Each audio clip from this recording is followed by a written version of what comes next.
Hello everyone. आपका स्वागत करता हूँ। आज हम जो है टीजीटी और टेट जो है फिजिक्स का जो इम्पोर्टेंट टॉपिक है that is EMF and terminal voltage, इसके बारे में हम पढ़ेंगे। और जो बेसिक जो कॉन्सेप्ट है वो सीखेंगे हम। इसमें काफी कंफ्यूजन रहता है ईएमएफ और वोल्टेज के बीच जो है, स्टूडेंट काफी कंफ्यूज रहते हैं। ठीक है, इसको हम क्लैरिफाई करेंगे, क्लियर करेंगे जो भी आपका कंफ्यूजन है। उससे पहले मैं आपको बता दूं कि जो हमारे जो ऑनलाइन और ऑफलाइन बैचेज जो है टीजीटी और टेट के जो है अवेलेबल हैं। आपको जो है कांटेक्ट नंबर हमारे वीडियो के थंबनेल में और डिस्क्रिप्शन बॉक्स में जो है मिल मिल जाएगा, तो आप वहां से जाके जो है हमसे कांटेक्ट कर सकते हैं। तो चलिए शुरू करते हैं topic EMF and terminal voltage. सबसे पहले हमें इन चीजों को समझने के लिए सेल के बारे में समझना पड़ेगा। ठीक है, तो सेल क्या है? सेल बेसिकली सेल जो है एक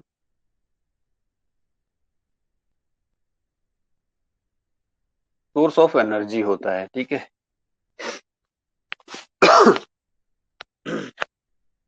यानी सेल क्या प्रोवाइड कराता है? प्रोवाइड करता है हमें इलेक्ट्रिकल एनर्जी। इलेक्ट्रिकल एनर्जी, ठीक है, टू द सर्किट एलिमेंट।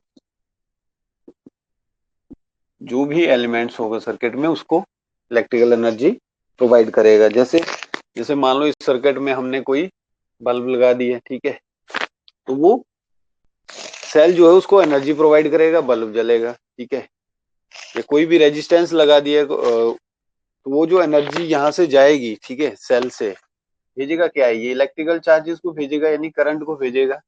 ठीक है, अब देखो एक मिसकंसेप्शन ये है कि सेल जो है वो प्रोड्यूस करता है चार्ज। ठीक है, जबकि ये सही नहीं है। सेल जो है प्रोड्यूस नहीं करता है चार्ज को, ये उस चार्ज को फोर्स करता है सर्किट में मूव करने के लिए। उस चार्ज को फोर्स करेगा सर्किट में मूव करने के लिए। ठीक है, अब इलेक्ट्रिसिटी के केस में इलेक्ट्रॉन होते हैं वो चार्जेस। ठीक है, तो ये इलेक्ट्रॉन को जो है मूव करेगा to move in the circuit, ताकि कंप्लीट हो सर्किट और इलेक्ट्रिक करंट जो है फ्लो हो सर्किट में। ठीक है, बेसिकली ये जो है एक पोटेंशियल डिफरेंस मेंटेन करता है। ठीक है, तो सेल का काम है इलेक्ट्रिकल एनर्जी देना सर्किट एलिमेंट को। ठीक है, दूसरी चीज इसमें ये ध्यान रखना कि cell do not produce the charge. ये चार्ज को प्रोड्यूस नहीं करेगा, ठीक है, बल्कि उसको जो है फोर्स देगा, उसको फोर्स लगाएगा कि वो सर्किट में मूव करे ये इलेक्ट्रिकल करंट, ताकि फ्लो हो सके। ठीक है, या इसका काम क्या होता है? टू मेंटेन पोटेंशियल डिफरेंस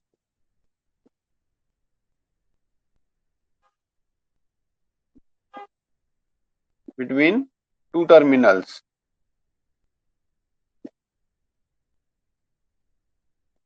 ठीक है, मतलब ये जो है आपका सेल का काम है पोटेंशियल डिफरेंस को मेंटेन करना, ताकि जो है सर्किट के अंदर जो है करंट फ्लो हो। करंट फ्लो कैसे होगा? जब चार्ज मूव करेगा।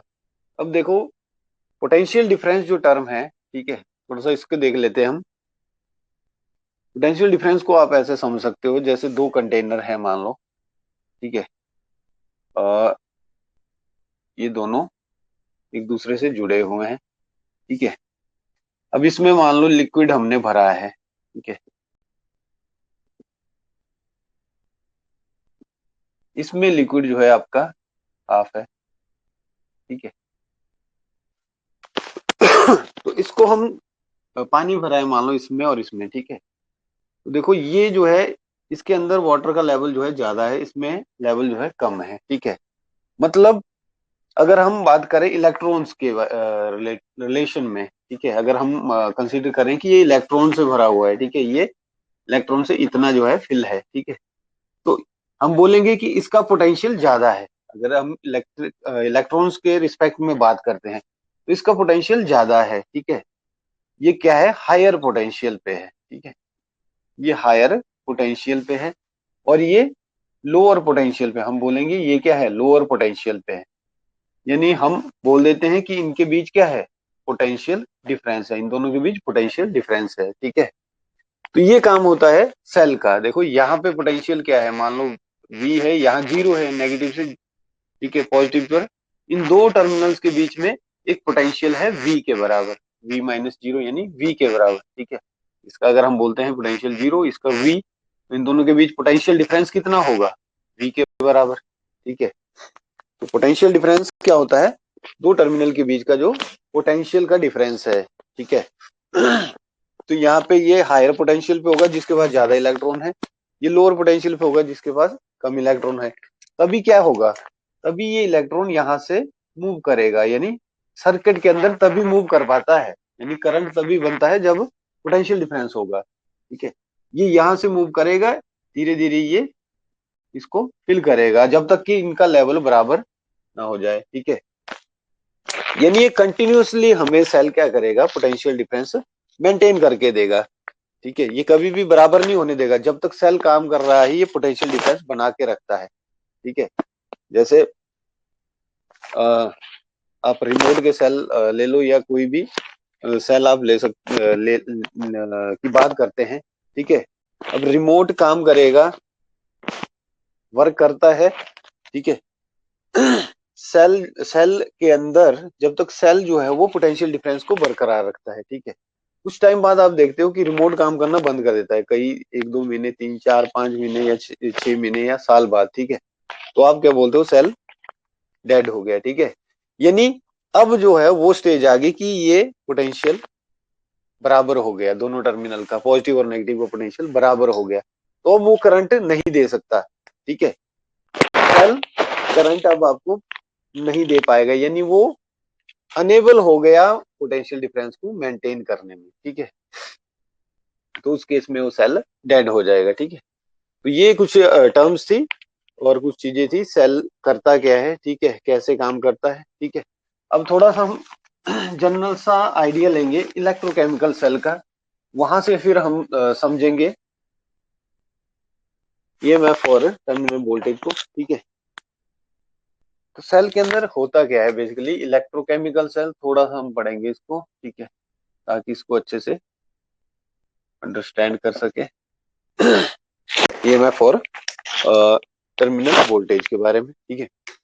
इलेक्ट्रिकल केमिकल सेल में क्या होता है, दो इलेक्ट्रोड्स होते हैं, ठीक है। ये केमिस्ट्री में आपने पढ़ा है, ये इलेक्ट्रोलिटिक सॉल्यूशन होता है इसके अंदर, ठीक है।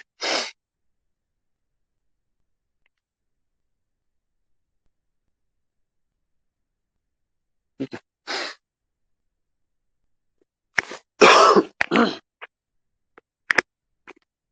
ये इलेक्ट्रोड्स आपस में जुड़े हुए हैं, बीच में रेजिस्टेंस लगा है, ठीक है।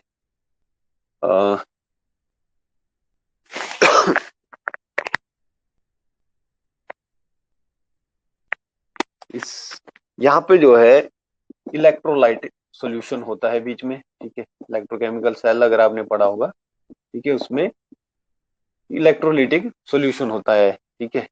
इनको बोलते हैं हम इलेक्ट्रोड्स, ठीक है। ये हो गया इनके बीच का इलेक्ट्रोलिटिक सॉल्यूशन, यानी इलेक्ट्रोलाइट्स होंगे इसमें, ठीक है, ये इलेक्ट्रोलाइट्स होंगे, ठीक है। और इस सेल के अंदर जो है रिएक्शन होते हैं, ये जो रिएक्शन होते हैं ये होते हैं एक्सोथर्मिक रिएक्शन, एक्सोथर्मिक रिएक्शन, ठीक है। यानी एनर्जी रिलीज होती है, एनर्जी रिलीज होती है, ठीक है। अब देखो यहाँ पे क्या होता है, इस एंड पे नेगेटिव चार्ज आपका अकुमुलेट होना शुरू हो जाता है, ठीक है। और दूसरे एंड पे आपका पॉजिटिव चार्ज अकुमुलेट होता है, ठीक है। तो ये दो एंड्स हो गए, दो इलेक्ट्रोड्स हो गए, ठीक है। एक को बोलेंगे हम एनोड और इसको बोलते हैं हम कैथोड, इसको एनोड बोलते हैं, इसको कैथोड बोलते हैं, इस एंड को कैथोड बोलते हैं, ठीक है। यहां से जो है इलेक्ट्रॉन मूव करेगा ऐसे, ठीक है, इलेक्ट्रॉन मूव करेगा, ठीक है, देखो नेगेटिव से कहाँ जाएगा, ये पॉजिटिव की तरफ, इलेक्ट्रॉन ऐसे मूव करता है। ठीक है, ये इलेक्ट्रॉन मूव करता है। अब आपको पता है करंट की डायरेक्शन क्या होती है, जिस तरफ कोई इलेक्ट्रॉन मूव करेगा उससे अपोजिट, यानी करंट मूव करेगा या करंट जो होगा वो इस डायरेक्शन में होगा, current will be in this direction. ठीक है, इलेक्ट्रॉन से अपोजिट होगा। ठीक है, current will be opposite two electron, direction of electron, जिस डायरेक्शन में मूव कर रहा है इलेक्ट्रॉन उससे अपोजिट होता है कन्वेंशनल करंट जिसको हम बोलते हैं। तो जो हम इलेक्ट्रिक करंट की बात करते हैं वो उसकी डायरेक्शन क्या होती है, जो डायरेक्शन इलेक्ट्रॉन की है उससे अपोजिट होती है। ठीक है, अब देखो यहाँ पे तो सही है, बाहर वाला जो सर्किट है ये आउटसाइड जो सर्किट है। ठीक है, इस इलेक्ट्रोकेमिकल सेल से। ठीक है, यहाँ पे इलेक्ट्रॉन जा रहा है नेगेटिव से पॉजिटिव की तरफ। ठीक है, ये बिल्कुल सही है इलेक्ट्रोस्टैटिक फोर्स की वजह से। अब यहाँ क्या हो रहा है, यहाँ देखो ये पॉजिटिव एंड है, नेगेटिव है। ठीक है, तो जब इलेक्ट्रॉन यहाँ आएगा इलेक्ट्रॉन क्या चाहेगा, इस पॉजिटिव के साथ मिल जाए। ठीक है, इलेक्ट्रॉन क्या चाहेगा, इस पॉजिटिव के साथ मिलना चाहेगा, क्योंकि नेगेटिव चार्ज है इलेक्ट्रॉन के ऊपर, पॉजिटिव चार्ज इधर है, इलेक्ट्रॉन चाहेगा कि यहाँ पे वो मिल जाए। ठीक है, बट यहाँ पे होता क्या है कि इलेक्ट्रॉन जो है वो यहाँ पे नहीं रुकता, उसको फोर्स लगती है इस डायरेक्शन में, वो फिर से इधर आता है। देखो ना, करंट कब होगा, करंट तभी होगा जब इलेक्ट्रॉन मूव करता रहेगा। ठीक है, अगर यहाँ पे रुक गया तो करंट ही प्रोड्यूस नहीं होगा, सेल जो है वो करंट ही नहीं देगा। ठीक है, इलेक्ट्रॉन जो है यहां से मूव करके फिर से यहाँ आता है और दोबारा से जो है ये सर्किट चलता है इस तरह से, और करंट जो है मेंटेन रहता है। ठीक है, करंट जो है वो मेंटेन रहता है सेल के अंदर। ठीक है, तो देखो यहाँ पे इलेक्ट्रॉन मूव क्यों किया यहाँ पे। ठीक है, इलेक्ट्रॉन यहाँ से यहाँ मूव क्यों किया, जबकि यहाँ पे क्या है, आपको पता है पॉजिटिव से नेगेटिव होती है इलेक्ट्रिक फील्ड की डायरेक्शन। तो इलेक्ट्रॉन हमेशा इलेक्ट्रिक फील्ड से अपोजिट, यानी इलेक्ट्रिक फील्ड इधर है तो इलेक्ट्रॉन इस तरफ को मूव करना था, यानी इसी साइड आना था वो इलेक्ट्रॉन पॉजिटिव की तरफ। ठीक है, जबकि इलेक्ट्रॉन ने मूव किया पॉजिटिव से नेगेटिव, यानी इलेक्ट्रोस्टैटिक फोर्स के अगेंस्ट मूव करता है। इलेक्ट्रोस्टैटिक फोर्स के अगेंस्ट जो है इलेक्ट्रॉन मूव। ठीक है, तो अगर इस फोर्स के अगेंस्ट मूव कर रहा है जो इसको खींच रही है, ठीक है, तो इसका मतलब इसके ऊपर कोई ना कोई फोर्स तो लग रही होगी। ठीक है, इसके ऊपर कोई ना कोई फोर्स लग रही होगी, तभी वो दूर जा रहा है इस फोर्स से। ठीक है, अदरवाइज इसने पॉजिटिव में इसको खींच लेना था, ये खींच रहा है इसको, लेकिन एक दूसरी फोर्स है जो इसको लग रही है, जो इससे दूर भेज रही है इसको। ठीक है, उसको बोलते हैं हम इलेक्ट्रोमोटिव फोर्स या ईएमएफ, उसी को बोलते हैं हम इलेक्ट्रोमोटिव फोर्स। ठीक है, एक्चुअली में है क्या ये एनर्जी ही है। ठीक है, एक्चुअली ये है नहीं फोर्स, ये एनर्जी है, बट देखो वर्क क्या होता है, फोर्स इंटू डिस्प्लेसमेंट। ठीक है, यही एनर्जी होती है, amount of work done energy. ठीक है, तो जो फोर्स लग रही है और इसकी डिस्प्लेसमेंट हो रही है, तो मतलब इसके पास क्या है, एनर्जी है। ये एनर्जी कहाँ जाती है, ये एनर्जी जाती है इस इलेक्ट्रॉन के पास, तभी तो इस एनर्जी को लेके फिर ये फिर से मूव करना शुरू कर देता है। ये मूव करता है, यहाँ पे रेजिस्टेंस लगा है, इसके पास एनर्जी दे देता है, फिर से ये आता है इधर। ठीक है, फिर से इसके ऊपर ये इलेक्ट्रोमोटिव फोर्स लगती है या ईएमएफ लगती है। ठीक है, फिर ये एनर्जी लेके दोबारा से यहाँ से चला जाता है। फोर्स जब लगेगी, डिस्प्लेसमेंट होगी, तो क्या होगा, वर्क होगा, यानी एनर्जी मिलेगी। तो इलेक्ट्रॉन को एनर्जी यहाँ पे मिलती है। ठीक है, यहाँ पे इलेक्ट्रॉन को एनर्जी मिलती है और ये फिर से मूव करना शुरू कर देता है। ठीक है, इसको बोलेंगे हम electromotive force. Electromotive force actually में होता क्या है, इट इज द, ये पोटेंशियल डिफरेंस ही होगा। ठीक है, इन दो टर्मिनल के बीच में, potential difference between two terminals when no current is drawn from the cell। ठीक है, जब करंट, कोई भी करंट हम ड्रॉ नहीं कर रहे हैं सेल से। ठीक है, जैसे ईएमएफ जो है वो आप बात कर सकते हैं, जैसे सेल आपको कोई भी पेंसिल सेल ले लो आप, ठीक है, उस पे लिखा होता है 1.5 वोल्ट लिखा हुआ है, ठीक है, पे 1.5 वोल्ट लिखा हुआ है, ठीक है, तो वो उसका ईएमएफ होता है। तब उसके अंदर कोई करंट नहीं होता। अब आप सेल को छूते हो, जैसे आप नया सेल लेके आओगे, उसको छूओगे, ठीक है, पॉजिटिव और नेगेटिव दो टर्मिनल है उसमें, ठीक है, उनके बीच का कितना डिफरेंस है, पोटेंशियल डिफरेंस 1.5 वोल्ट है, यानी वो उसकी ईएमएफ हो गई, ठीक है, वो क्या हो गया, उसका ईएमएफ हो गया। क्या वहां पे कोई करंट फ्लो कर रहा है? आप देखोगे छू के, कोई करंट नहीं आपको महसूस होता, ठीक है, तो ओपन सर्किट होता है, इसको हम ओपन सर्किट भी बोलते हैं, ठीक है, या जब करंट, कोई भी करंट सेल से नहीं आ रहा है, ठीक है, तब हम बोलेंगे कि वो क्या है, उसका पोटेंशियल डिफरेंस क्या है, वो उसकी ईएमएफ है। जैसे आप नया सेल लेके आते हो मार्केट से, ठीक है, उसमें जो भी वोल्टेज दी होती है वो उसका जो भी पोटेंशियल डिफरेंस लिखा होता है वो उसका ईएमएफ होता है, ठीक है, तो that is EMF of the cell, ठीक है। बेसिकली ये पोटेंशियल डिफरेंस ही होता है जब करंट कोई भी जो है सर्किट में फ्लो नहीं कर रहा है, या करंट जो है सेल के अंदर फ्लो नहीं कर रहा है, ठीक है, उस वक्त का ईएमएफ क्या होता है आपका, उस वक्त का पोटेंशियल डिफरेंस क्या होता है, ईएमएफ बोलते हैं, ठीक है। तो फिर टर्मिनल वोल्टेज क्या है, ठीक है, अब अब दूसरी टर्म समझते हैं, टर्मिनल वोल्टेज।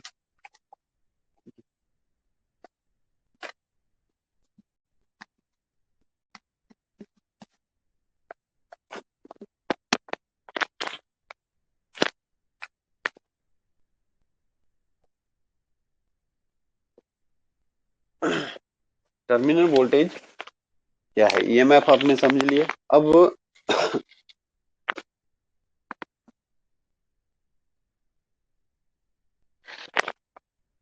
आगे बढ़ने से पहले मैं आपको बता दूं कि हमारे जो है टीजीटी और टेट के जो है नॉन मेडिकल, मेडिकल आर्ट्स, इन सब के जो है कोर्सेज आपको ऑफलाइन और ऑनलाइन दोनों मिल जाएंगे। हमारा कॉन्टैक्ट नंबर आपको वीडियो के डिस्क्रिप्शन बॉक्स और थंबनेल्स में जो है वो अवेलेबल हो जाएगा। तो बात करते हैं अब टर्मिनल वोल्टेज की। जो टर्मिनल वोल्टेज होगी, ठीक है, उसके लिए एक थोड़ा एग्जांपल हम देखते हैं, ठीक है, एक सर्किट लेते हैं इस पे।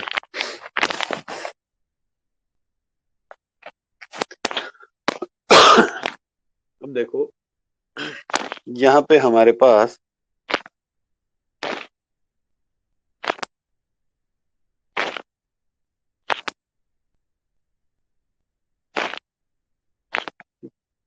यहाँ पे कोई एमीटर लगा दो, करंट को मेजर करेगा ये।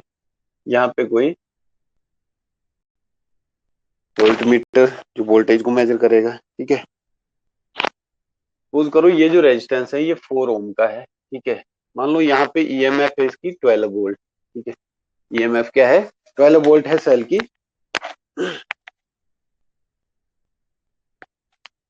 अब यहाँ पे सर्किट कंप्लीट हो गया, ठीक है, तो करंट फ्लो होना शुरू होगा। अब करंट क्या होगा, पॉजिटिव से नेगेटिव जाता है ना करंट, हम एमीटर में अब अगर हमने देखा तो करंट क्या होगा, अब हमें पता है करंट क्या होता है, वी होता है आई आर, ओम लॉ आपने पढ़ा है, आई क्या हो जाएगा, वी अपॉन आर। तो पोटेंशियल डिफरेंस क्या है, 12 वोल्ट, आर कितना है 4, यानी 3 एम्पियर। तो हम बोलेंगे 3 एम्पियर का करंट इससे फ्लो हो गया, ठीक है, 3 एम्पियर का करंट फ्लो हो गया।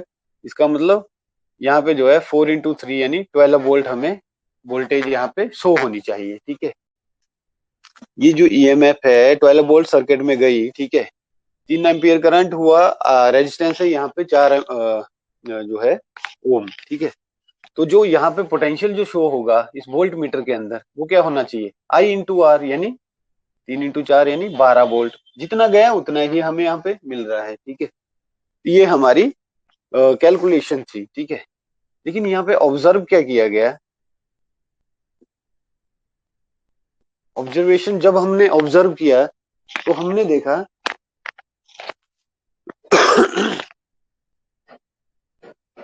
कि यहाँ पे जो हमें वोल्टेज मिली वो मिली हमें 8 वोल्ट, ठीक है। जब हमने यहाँ पे चेक किया हमें वोल्टेज यहाँ पे 8 वोल्ट के बराबर की मिली, ठीक है, 8 वोल्ट के बराबर मिली। इसका मतलब यहाँ पे करंट जो है वो 2 एम्पियर है, ठीक है। तभी 8 वोल्ट यहाँ पे मिली, क्योंकि चार वोल्टेज क्या होती है, आई इंटू आर। अगर करंट 2 होगा, ये तो 4 है, फिक्स है, तभी तो 8 वोल्ट हमें मिल रहा है। ठीक है, तो बाकी की 4 वोल्ट कहाँ गई, हमने तो दी थी 12 वोल्ट। ठीक है, ईएमएफ कितनी दी थी हमने, 12 वोल्ट दी थी। ठीक है, लेकिन हमें मिल रहा है वोल्टेज 8 वोल्ट। ठीक है, तो बाकी के 4 वोल्ट कहाँ गए। ठीक है ना, ये सोचने की बात है ना। यहाँ पे आप 12 वोल्ट आपने दिया सर्किट के अंदर, तो यहाँ पे जो है हमें मिल रहा है सिर्फ 8 वोल्ट, तो बाकी का 4 वोल्ट कहाँ चला गया। ठीक है, उस सर्किट में कहाँ गायब हो गया। ठीक है, अब एक बात पहले समझ लो इसको, ये जो 8 वोल्ट है, इसी को बोलते हैं हम टर्मिनल वोल्टेज। ठीक, ठीक है, इसी को बोलते हैं हम टर्मिनल वोल्टेज। टर्मिनल वोल्टेज कब केस में आया, जब करंट फ्लो होना शुरू हो गया। अब करंट फ्लो हो रहा है। ठीक है, तो टर्मिनल वोल्टेज क्या होता है, पोटेंशियल डिफरेंस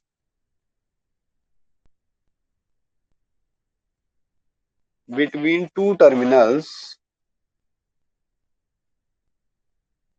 व्हेन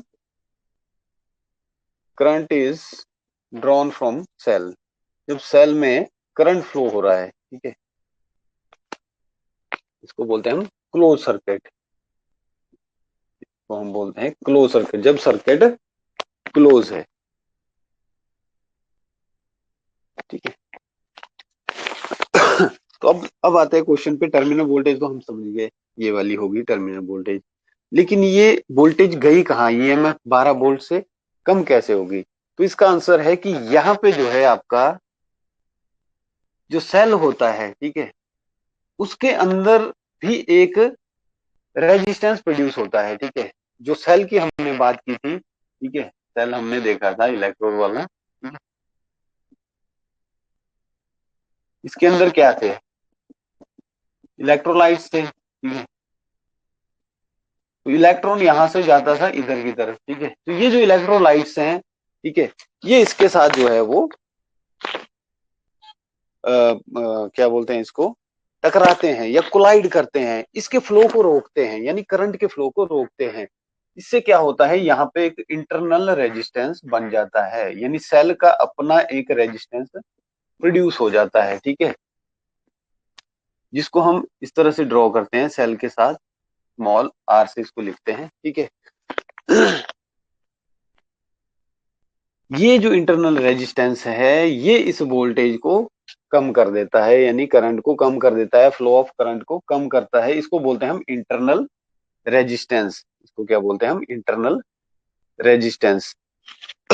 ठीक है, तो इसी वजह से जो है वो वोल्टेज कम हो जाती है। अब देखो, यहाँ पे मान लो ये 2 ओम है। ठीक है, तो देखो ये टोटल रेजिस्टेंस कितना हो गया, R plus R, total resistance हो गया 4 प्लस 2 6 ओम। ठीक है,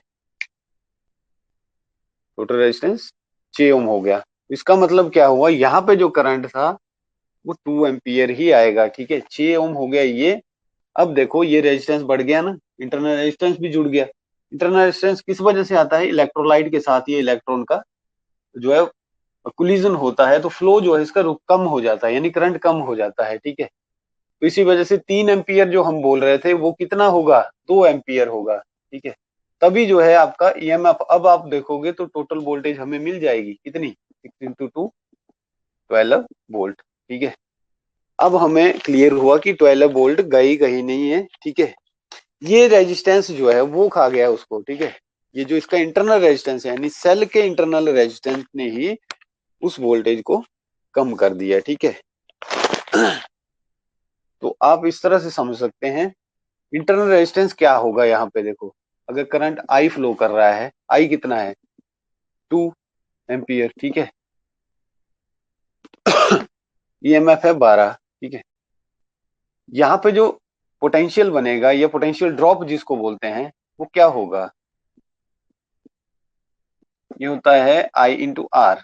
ठीक है, अब आर जो है ये वाला है, स्मॉल आर। ठीक है, कितना हो गया ये, 2 एम्पियर करंट हो रहा है, 2 ये है, तो ये हो गया 4 वोल्ट। ठीक है, 8 वोल्ट हो गया आपका यहाँ पे जो हमें दिखा। ठीक है, जिसको हम बोलते हैं टर्मिनल वोल्टेज। जब करंट फ्लो होता है तो वोल्टेज कम हो जाती है, ईएमएफ की वैल्यू पहुंच जाती है कहाँ तक, जैसे 12 थी तो 8 पहुंच गई, और इसको बोलते हैं हम ईएमएफ की जो कम होगी वैल्यू, ये बोलते हैं हम टर्मिनल वोल्टेज। ठीक है, तो देखो इनके बीच का अगर अपने रिलेशन देखना है, टर्मिनल वोल्टेज क्या होगी, ईएमएफ में से हम कितना माइनस करते हैं, आई इंटू आर।